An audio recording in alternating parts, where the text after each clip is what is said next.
का कॉन्सेप्ट था। अब आप यहाँ पे क्या करो, अब आपने मल्टीपल ऑब्जेक्ट्स क्रिएट करने, लेकिन क्लासेस को यूज करके। तो क्लासेस किस तरह आती हैं,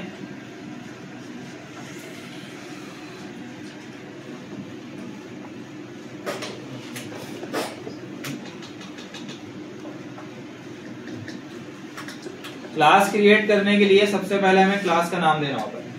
तो क्लास का नाम दे देते हैं, क्लास करके, और यहाँ पे उसका नाम, नाम क्या है उसका, उसका नाम लिख देते हैं सेल फोन्स।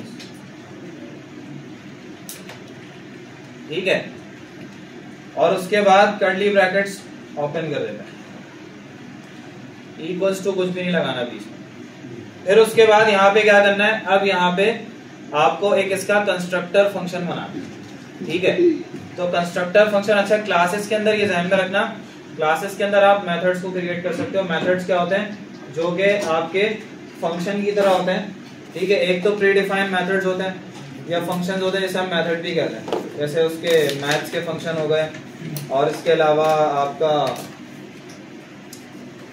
वो थे अलर्ट था, ये आपका प्री डिफाइंड फंक्शन था। ये सब प्री डिफाइंड फंक्शन है। और डॉट लगा के जिसको कॉल किया जाता है, जैसे फॉर ईच को कॉल किया तो वो क्या कहलाता है, मेथड कहलाता है एरे का।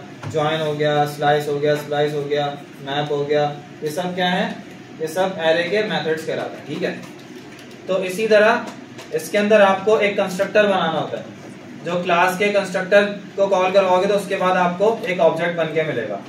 तो एक आपने क्लास बना ली, अब उसके अंदर आपने एक कंस्ट्रक्टर बनाना है, तो आप क्या लिखोगे, कंस्ट्रक्टर,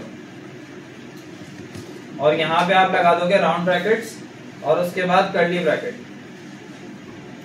जिस तरह आपने ऊपर कंस्ट्रक्टर फंक्शन बनाया था ना, और उसके अंदर आपने की पास की थी, इसी तरह यहाँ भी आप उसके अंदर पैरामीटर को पास कर दो।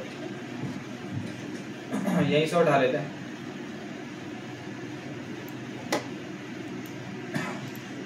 बस फर्क क्या है कि इसको हमने क्लास के अंदर डाल दिया, और उसी तरह दिस करके आप इसको यहां पे रेफर कर दो।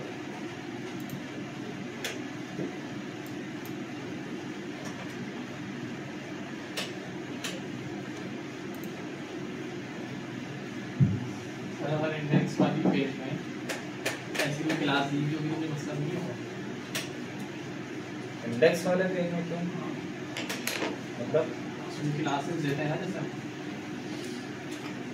तो अलग अलग चीज, लेकिन फिर भी मैच वैच नहीं होता। क्लासेस को नाम अलग दो ना।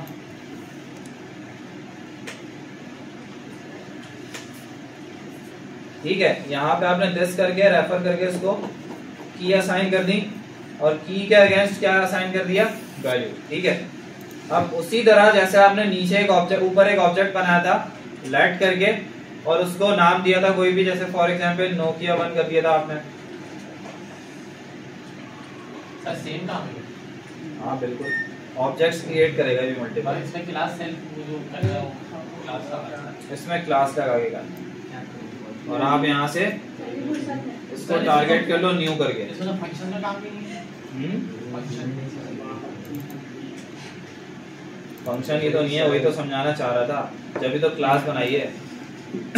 अब क्या होगा, अब ये जो आपका एक ऑब्जेक्ट बना हुआ है, ये किस क्लास से बिलोंग करता है, सेल फोन की क्लास से।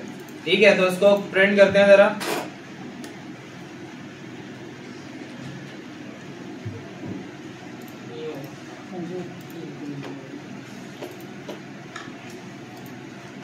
आ गया, ठीक है। अच्छा, अब इसको आप देखोगे तो क्लास बताएगा कौन सी क्लास से बिलोंग कर रहा है, सेल फोन्स की। ठीक है, यहाँ भी क्लास आ रही है आपकी, और यहाँ भी आपको बता देगा, और ये टाइप क्या है, ऑब्जेक्ट। ठीक है, अच्छा इसी तरह आप मल्टीपल ऑब्जेक्ट्स को क्रिएट कर लो, और फंक्शन इसके क्लास के अंदर आप मल्टीपल ऑब्जेक्ट्स बना सकते हो। जैसे फॉर एग्जांपल आपने यहाँ पे एक मैसेज का मेथड बना लिया, मैसेज करके, और इसके अंदर आपने कंसोल में कोई मैसेज प्रिंट करवा दिया। अब आपने इसको कॉल करवाना है, तो आप इसको कॉल करवाने के लिए क्या करोगे, आप इसको डायरेक्ट क्लास से टारगेट नहीं करोगे, क्लास से जो एक ऑब्जेक्ट बनाया है नोकिया 1, इससे डॉट लगा के टारगेट करोगे मैसेज। तो फिर आपका मैसेज भी शो हो जाएगा। लेकिन अगर आप क्लास से टारगेट करोगे, जैसे यहाँ पे क्लास लिख देता हूँ,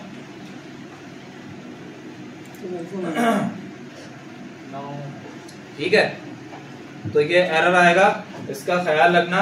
यहाँ पे आपने हमेशा जो क्लास से ऑब्जेक्ट क्रिएट किया ना, उस ऑब्जेक्ट के नाम से टारगेट करके डॉट लगा के उसका नाम दोगे आप। समझ में आ गई बात? इस तरह से आप मल्टीपल ऑब्जेक्ट्स क्रिएट कर सकते हो, अंदर इसके मल्टीपल मेथड्स बना सकते हो, और एक क्लास के लिए एक क्लास है। समझ गए ना? अच्छी बात, चलो प्रिंट कर लो।